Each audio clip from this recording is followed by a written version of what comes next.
Good morning, beautiful people. It is great to be with you all today. We're continuing our class on conflict resolution.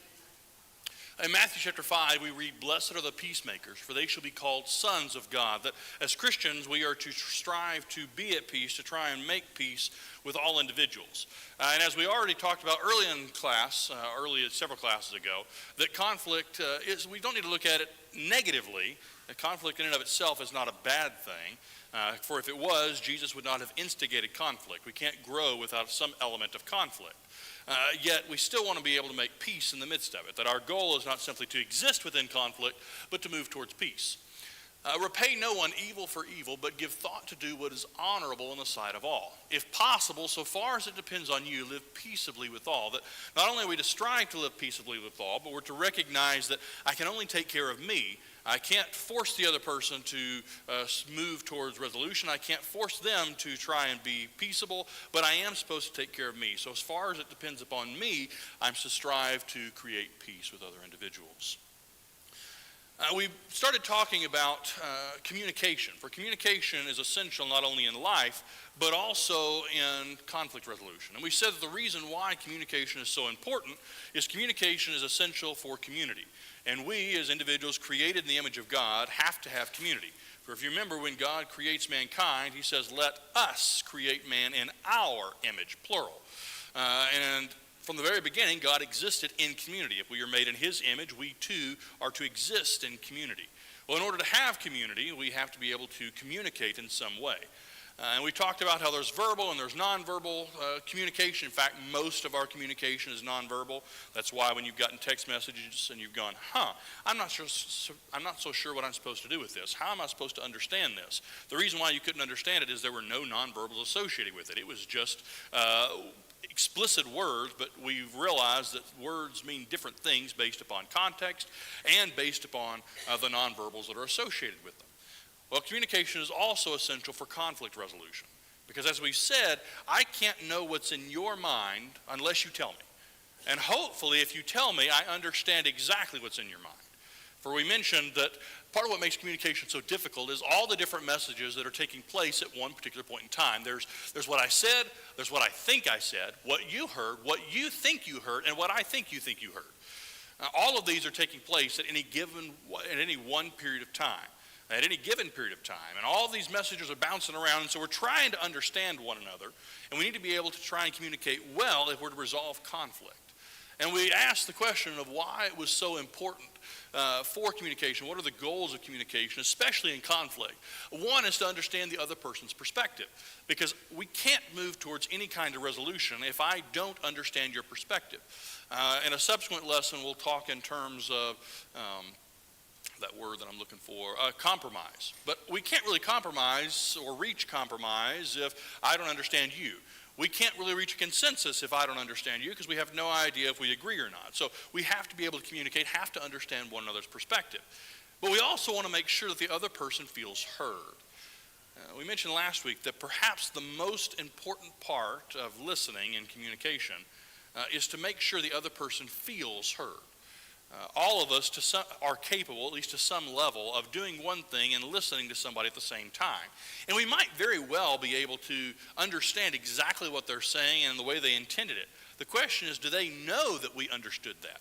Do they see us caring enough about them to want to understand what they're saying? And so we want to communicate as we're listening, through the way that we listen, that I care about what you have to say. And most of the time, especially in conflict, what ends up mattering the most is the other person coming to believe that you really care about their perspective and that you want to know them better, want to come to understand them better, and are willing to exert the effort to do so. And so not only do we want to understand the other person, we want to make sure that they feel like we're trying to understand them. We're going to walk through the steps of active listening. Some of you have been through this before. Some of you have been through it with me before in class. Some of you have been through it within your professional life. If you've been through it, great. I think that we continually need practice with it. Why? Because my experience has been most of the time when we get to conflict, everything that we knew we should have done, we kind of went out the window.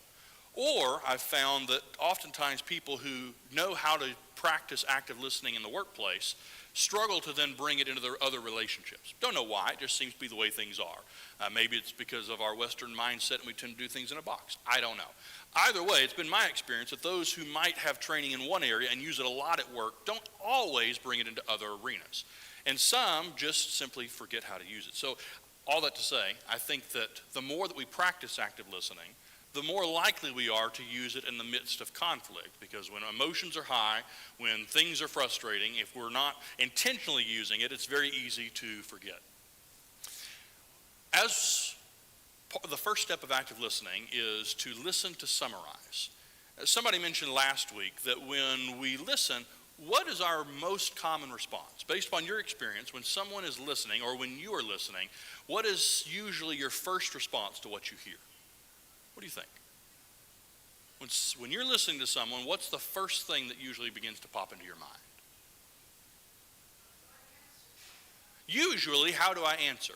And if we're honest, most of the time we listen to about the first 4 or 5 words the other person said. We kind of assumed we knew what they were saying, and we began to formulate a response. Either because we had something really important to say and, man, we need to contribute to this discussion, or perhaps because, man, I really think you're wrong. Either way, we began to formulate some kind of response, and so when they stopped speaking, what did we do? Say again? When they stopped speaking, we started, and to be clear, we are going to start speaking, but the first thing we did is we said, well, here's what I was thinking, which can lead the other person to the conclusion that we never heard what they had to say. Now, I wonder how many of you have experienced this. Somebody is speaking. Maybe you're doing it right now because I've been speaking for a while. Somebody is speaking and talking, and you suddenly realize that you're thinking about your grocery list, or you're thinking about what you are going to eat later. Or if you're a male, you might very well have gone to your nothing box and you're thinking about nothing at all. And it's just kind of a going on in your head. Has that ever happened to you? Okay, of course it has, because we're all human, right? The more that somebody talks, the easier it is for us to reach that place where we start thinking about something else, because we can really only pay attention for a limited period of time. So here's my question. How are we to understand somebody or listen to somebody when the natural tendency is to kind of begin to zone out at some point in time? What can we do, you think? Yes, sir. It can take notes, and I know that that's funny, but especially in some scenarios, taking notes can be really important. Now, there is a challenge with doing that. If you begin to take notes, sometimes we can focus so much on what we're writing down that we actually stop listening to what the other person said. So maybe you use shorthand, maybe you just jot down a sentence or two, but sometimes that can be helpful. If you've ever been to therapy, chances are you've seen somebody jotting something down or typing stuff in. When I do counseling, there's usually some element of writing stuff down. Why? Because we want to make sure to remember. So it might work. You guys can fight for it. Go ahead. So if Chris's wife hands him a notepad, we know there's going to be a discussion. Okay. Apparently we know that Chris might use homework. Shots fired.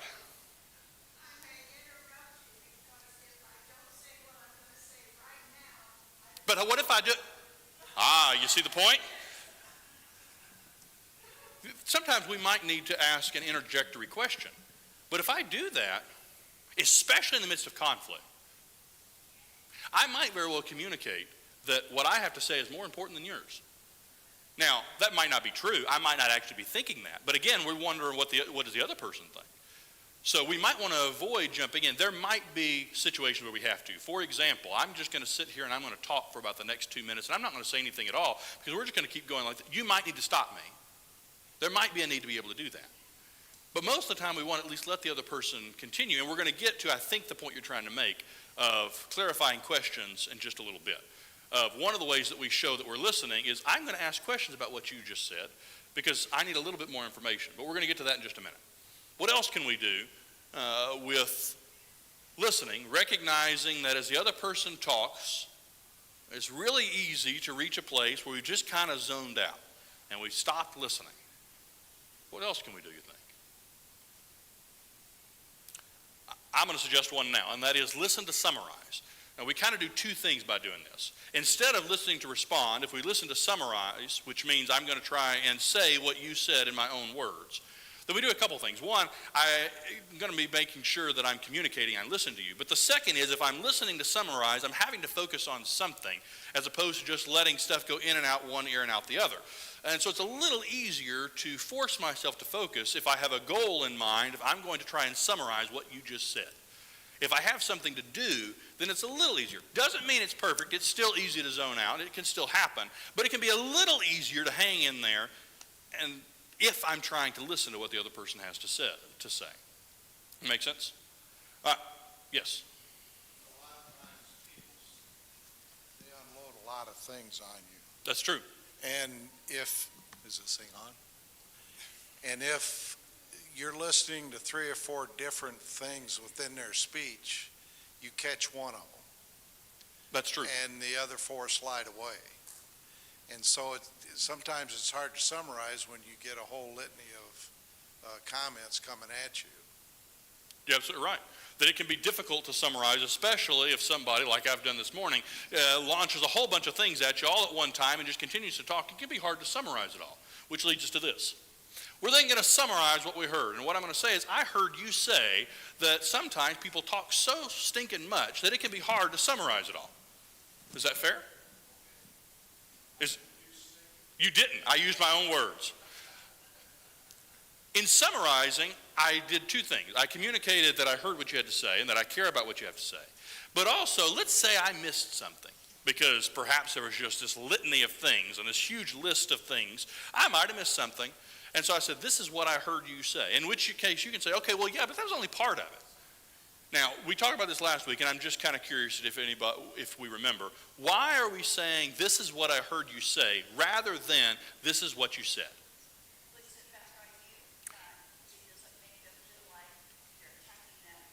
Okay, there's an element of it puts it back on me and not so much attacking. Why is the other reason? Say again. Okay, empathy. All right, we're showing that we care. What's the other reason? Let's go back here. Remember how we said there's what you heard, what I said and what I think I said? Sometimes the words coming out of my mouth are not the words I thought that were coming out of my mouth. How do I know this? Because sometimes you listen to yourself on a voice recorder and you go, oh, I didn't realize I said that. And you have nobody to argue with because it was your words. Sometimes what we say is not what we think we said. If, however, let me get back to where we're supposed to be. If, however, I tell you, you said, but you think you said something else, now we have a secondary argument, because now we're going to argue, I didn't say that. Well, yes, you did. No, I didn't. Yes, you did. And now we've gotten nowhere. But by saying, this, I heard you say, well, I might very well have just heard wrong, and you can correct me, but we don't open ourselves up to another argument of some kind.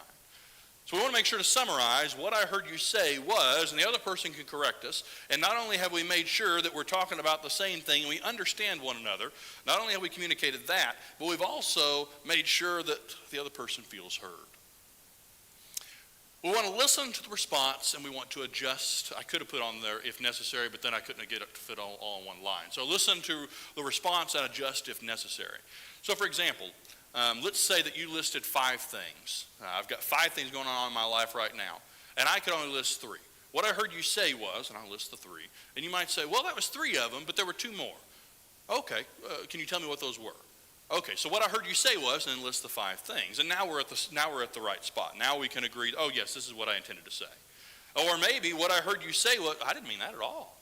Or that's not what I intended to communicate. It allows us to talk about whether I heard correctly or incorrectly. And then when the person says, no, that's not what I meant to say, or that's not what I intended you to hear, then we adjust. Okay, so what I heard you say now is, until we agree. Does that make sense? Basically, we're repeating the same process over and over and over again until the other person says, yeah, that's what I heard you say. Now, or that's what I wanted you to hear. Now, there are scenarios where 2 individuals arrive at a place where what I heard you say was, no, that's not right. What I heard you say was, no, that's not right. And we just kind of keep going back and forth, at which point we'll switch to another question. What am I missing? Help me to understand what is it that I'm missing. Because it's entirely possible that I just keep summarizing, but the way I'm summarizing, it isn't making all the sense. And we don't want to get caught in what's called an infinite loop. Do you know what happens when you get an infinite loop? Exactly, nothing. Absolutely nothing happens other than people getting really irritated with one another, and we're going to stop talking. Instead, we're going to ask the question, what am I missing? Help me to understand, what have I missed? What am I not seeing? And be a little bit more explicit. As I said at the beginning, I believe that practice of this is the most important thing because it's super simple, and the ideas are very, very simple in it. And everyone here can easily say, oh yeah, I've got this. And those of you who've been through training, oh yeah, I've done this before. But what I found is that oftentimes in the midst of conflict, especially conflicts with those who are close to us, and we said right off the bat that the majority of conflicts that we're going to have are with the people with whom we have the most interactions, so our family, our friends. When we have conflict with people who are close to us, it's really easy to forget our steps. Why? Because we're just emotional, because we're in a different position, because we're in a different place, we're in a different location, I don't know. But it's easy to forget. And so I believe the more we practice it, the better it'll be. So here's what I want us to do. We're going to divide up into, repeat, like I said. We're just kind of divided like this way. We're not going to go group 1, group 2, group 3. Instead, I want you to find somebody who is near you. For those of you who are sitting in pairs, that makes life a little simpler. And I want you to use active listening and discuss the most positive moment from this past week. Very simple question. All you're doing is what was really good this week? What went really well this week? And one of you is going to take a turn to speak. The other person is going to use active listening to summarize what you just said. And you're going to say, yep, that's right. No, that's wrong. Adjust if necessary. And then you're going to swap spots. And the other person is going to say, this is what I found most positive this week. The other person will summarize, and you'll go from there. Any questions? All right. Some of you are tracking with me, and some of you have that glazed look on your face. So what was the most positive part of this week? And you're following these steps. Listen to summarize what you heard, listen to the response, and repeat if for some reason you need to. I'm curious as to what happens as you choose to do this. So what was the most positive thing this week? Find a person near you. It does not have to be the person you came with, but find a person near you and go ahead. You've got like 5 to 7 minutes.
Speech. I didn't hear too much because we were setting up, but I heard somewhere.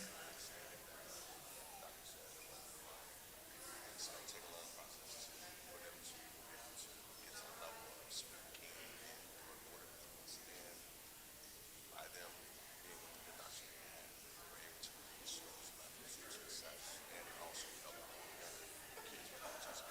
So that was nice to hear some of those things. So I was had videos show see him on the stage.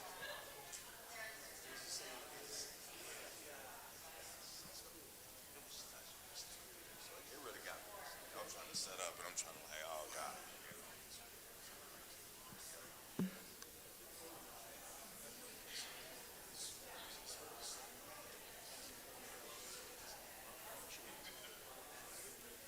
But by now the first person should be done. You should have summarized. You should be moving on to the second person. I know lots of great things happened this week. That's why I said 1.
know it wasn't enough time. It never is enough time. Our hope was simply to practice the process, which I would encourage you to continue to practice in other arenas within your life. I am curious, as you went through this process, was there anything that you found challenging in the midst of it? Yes? Okay, listening to somebody without trying to plan what I'm going to say. Why? Because that's what we usually do. And so we have to be pretty intentional with the other person of, okay, first thing I'm doing. Now that can be challenging to remember what I want to say and summarize what the other person is going to say. But what you might find is that as I'm listening to the other person, listening to how I might summarize, you might find that a question more easily formulates or a response more easily formulates after you've summarized. Why? Because you kind of now know for certain this is what you need to say. If for some reason you don't, there's a wonderful trick that I'll teach you right now for being able to come up with a response. Do you want to see it? This is it. It's okay to take a minute. It's okay to take a breath. One of the things I like to do is I like to have a drink with me. Why? Well, because it makes me shut up whenever I take a drink. And so if I'm listening to somebody and you need, now the awkward silence is gone, but I've still had a minute to collect my thoughts. So it's okay to take a minute to collect what your thoughts and how you need to respond or how you want to respond. But you might very well, if you rush to respond, just simply miss everything what the other person's having to say. So we want to summarize first. Any other things that were challenging in the midst of it? Yeah?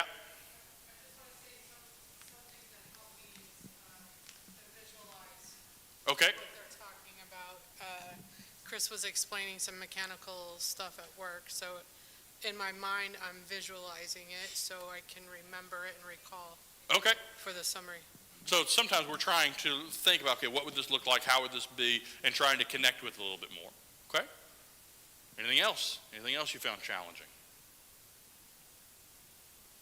All right, so what came easy? Say again? Okay. Repeating what you said becomes important. Oh, you're asking me to repeat. Okay, I missed that. Class is done. Oy vey. Was there anything that came easy in this process? Yeah.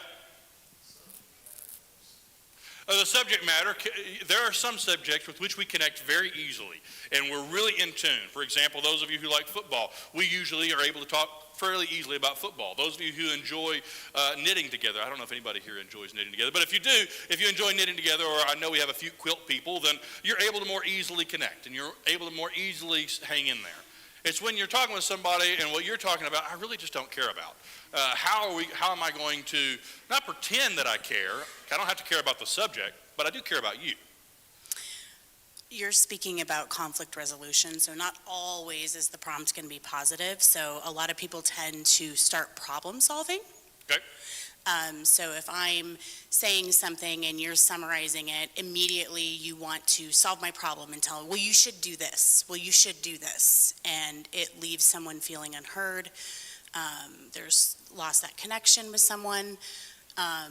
And most likely you've just smashed some of that trust bank that you have amongst that person and you, where maybe they're not going to confide in you next time.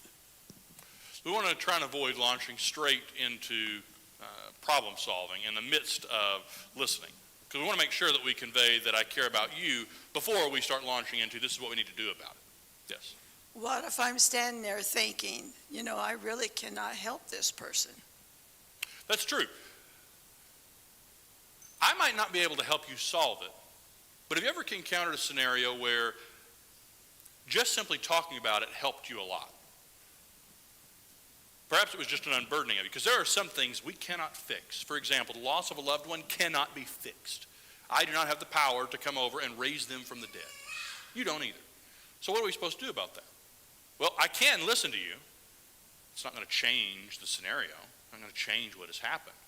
But you might very well feel just a little bit lighter, in which case something did happen. But if nothing else, there's an element of, well, at least somebody cared enough about me. And a lot of times that ends up doing more help than here's exactly what you need to fix. Because there are some problems we've talked about in another class. There are solvable and unsolvable problems. What I mean by that is some problems are easily recognized and easily agreed upon what we need to do.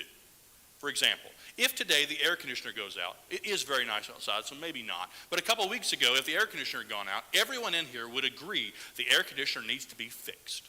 Now, we might disagree who needs to fix it. We might disagree the methodology in which we go about fixing it, but we would all agree that it needs to be fixed. Unsolvable problems are not that we can't reach a conclusion. It's that we don't both readily see the solution. That make sense? It's that we disagree on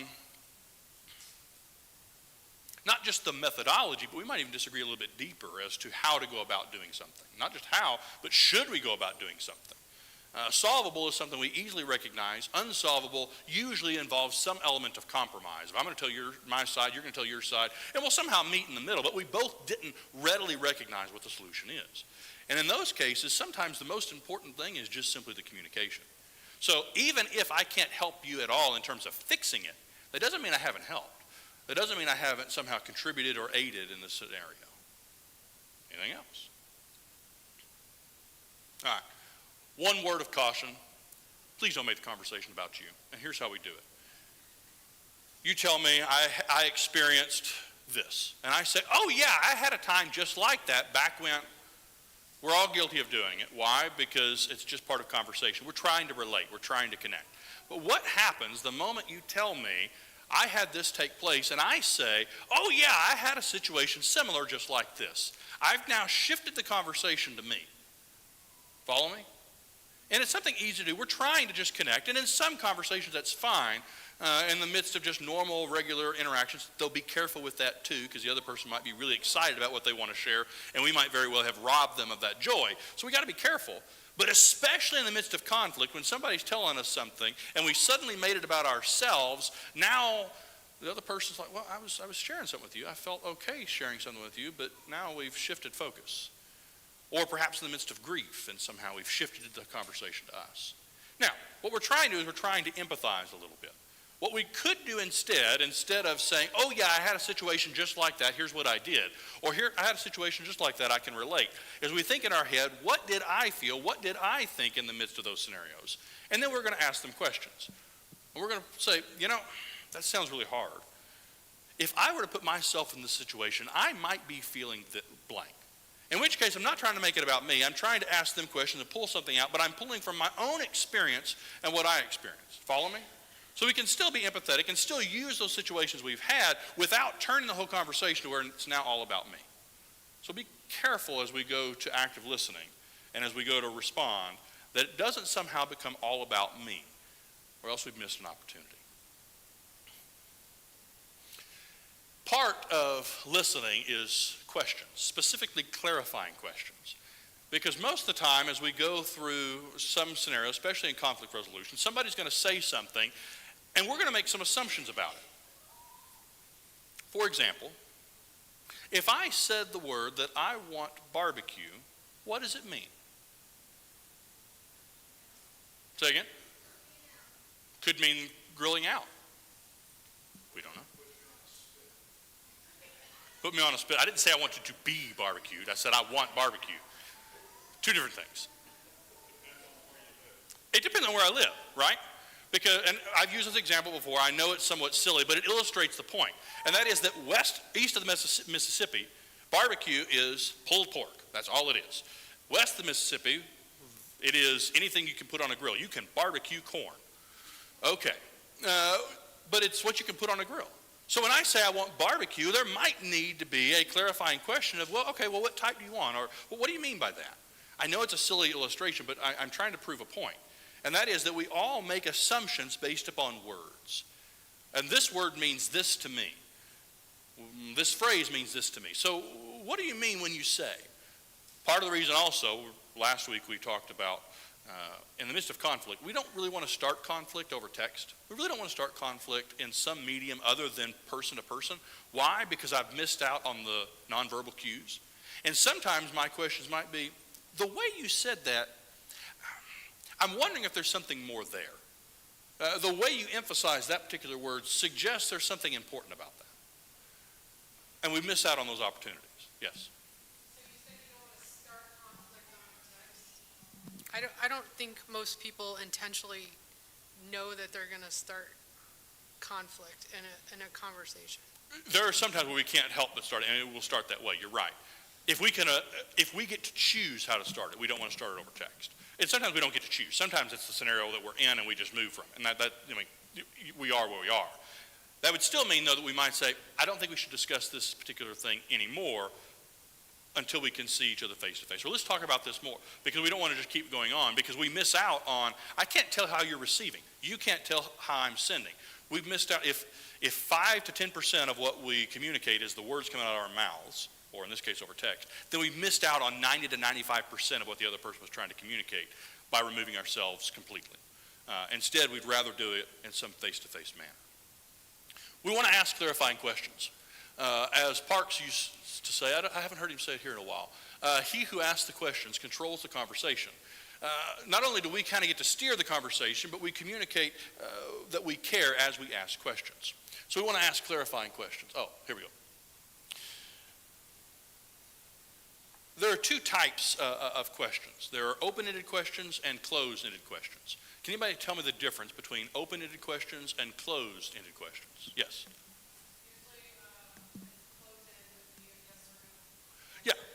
Any question that lends itself to a yes or no response is a closed-ended question. Why is it not preferable to have a closed-ended question? You miss out on a certain amount. We do get some information, because yes or no does give us some, but we miss out on some information and miss out on perhaps extra information. For example, if I were to ask you, is Arizona a pretty state? What would you respond? Some of you are going to say no, but just keep that to yourselves. Okay, some of you are going to say yes. All right. What have I missed out on in asking it that way? We don't know yet. If, however, I ask, can you tell me why Arizona, or tell me why Arizona is a pretty state? Now what are we going to get? Some of you are going to tell me about the mountains. Some of you are going to tell me about the desert. Some of you are going to tell me about the cactus. Some of you are going to tell me about the flowers. Some of you are going to tell me about the people. Some of you are going to tell me about all the time when it's not summer. It just depends, right? But I've suddenly had the opportunity for more information than I would have gotten with a yes or no response. Now, I still got a yes or no in the sense of, because you could have told me, well, I don't really think it's pretty, so I don't know. I got a no response there.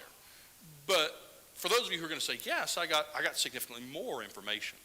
And so we want to move towards open-ended questions and try and frame open-ended questions as opposed to closed-ended questions. I want us to practice just real quick. How would we make this following question into an open-ended question? Are you enjoying our conflict resolution course? That's the question. How would we make that into an open-ended question? Are you enjoying our conflict resolution course? Yeah? Okay. What do you like about it? All right, that's one way. Any other ways?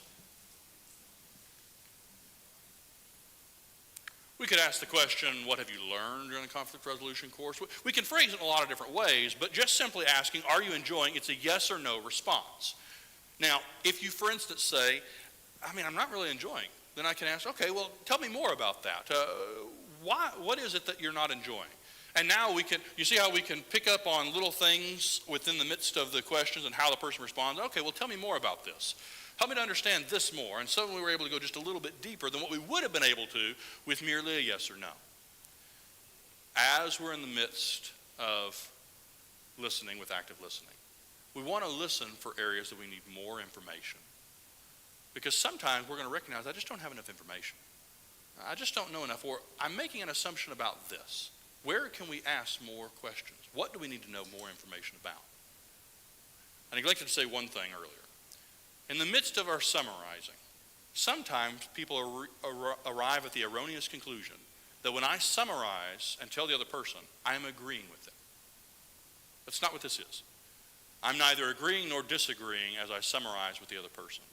I'm simply making sure I understand what they're trying to say. Then we can talk about whether I agree or disagree.